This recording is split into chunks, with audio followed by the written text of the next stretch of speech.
have Marc Emery online here. Just out of prison, right, Marc? Yes, just got out 40 minutes ago.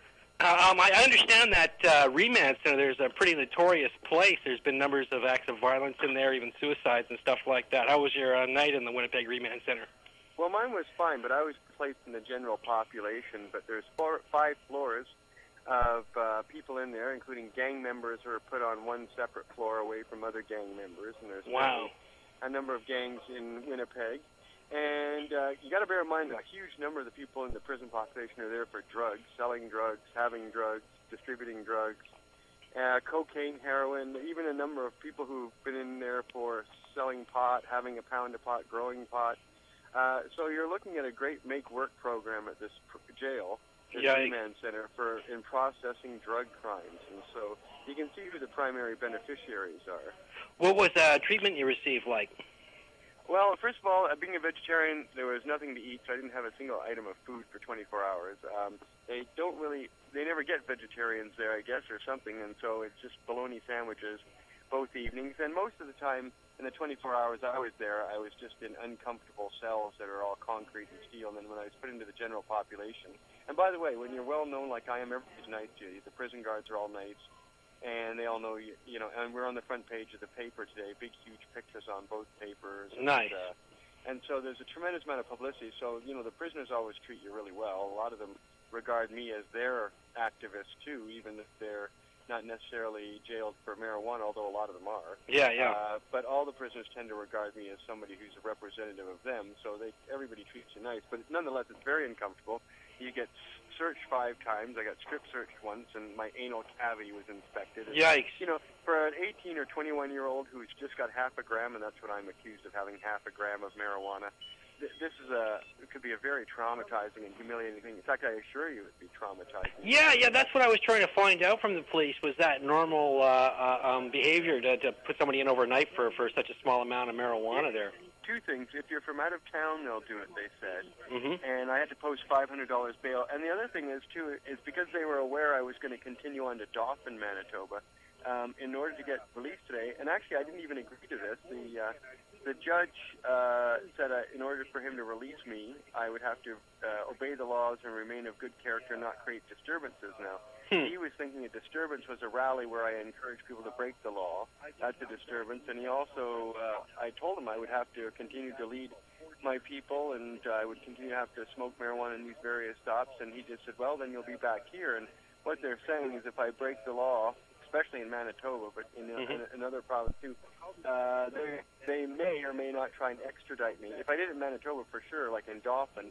But I'm going to Regina as scheduled tomorrow, and I'm hoping to have the rally in Regina. And we may make a few adjustments. I may end up not necessarily possessing pot, but smoking it in front of Regina, because they said they would try and extradite me from Regina after they jailed me, and it's likely they would jail me too, and then bring me back to Manitoba and detain me 10 weeks until my first court date. Yikes! So when people tell you that nobody goes to jail for simple possession, of marijuana, that's completely untrue. Not only was I in jail for 24 hours, but the Manitoba courts are threatening to jail me for as long as 10 more weeks. Wow! Without even a trial. Exactly, and without even hearing my arguments as to whether marijuana is legal or not. So I could be detained in jail for another 10 weeks on top of the 24 hours, and we're not necessarily sure if marijuana is even illegal, you see. Yeah, that's crazy. And from what I understand, an activist there in Winnipeg has gone over and above the call of duty there, helping you out. Chris Boers has been great. Chris was a marijuana party candidate. Great. In the last federal by-elections out here, as well as federal election, and prior to that, and Chris was a great activist and was widely quoted in both the medical marijuana story with the federal government now selling seed, selling pot, and growing pot. It seems that they're able to do everything, and charging almost as much as the black market too, which I find is remarkable. $145 for an ounce of pot, and the street price is $200 to $220.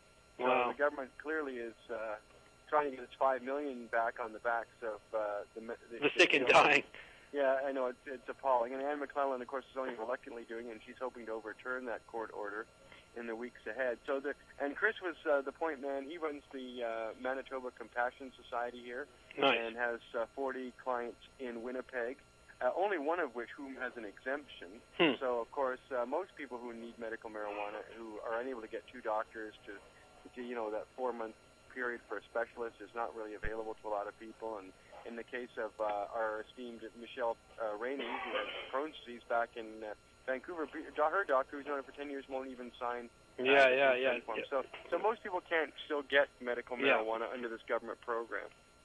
Yeah, it's just a last-ditch effort to avoid a potential... I know, and it's so appalling. Fortunately, the Globe and Mail has a very good editorial today saying it's a very graceless response that the government's come up with, charging people almost the market price.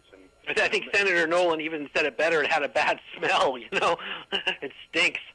Yeah, and of course, and they're actively trying to thwart the court orders. So the government's totally disingenuous and insincere, and the word compassion has never been relevant to them. Hey, nice. Chris, there's a call on the other line, and normally I would never interrupt an interview, but it might be the people in Dauphin. Okay, sure, and that's the only scheduled mishap on the tour before you go. Yeah. Okay. Everything else should carry. Bye. Bye.